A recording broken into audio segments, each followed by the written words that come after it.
এখন আমি একটি বিখ্যাত ব্যারেজের উপরে ট্রেনে করে সফর করছি।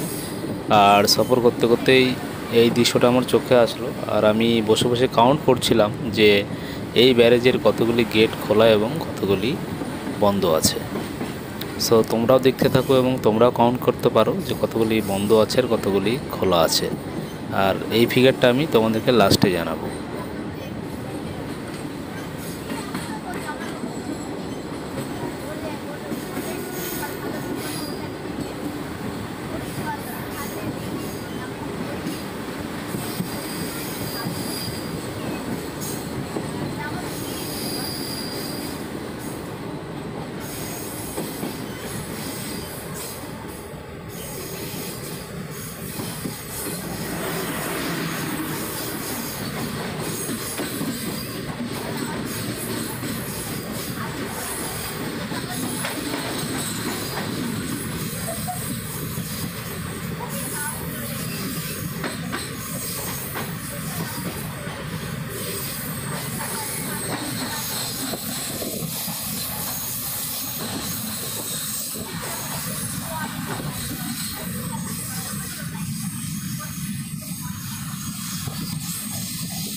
সো সত্যি কথা বলতে আমিও গুলিয়ে ফেললাম যে কতগুলো হলো। সো তোমরা কেউ যদি কাউন্ট করে থাকো তাহলে অবশ্যই কমেন্টস করে জানিও। Thank you.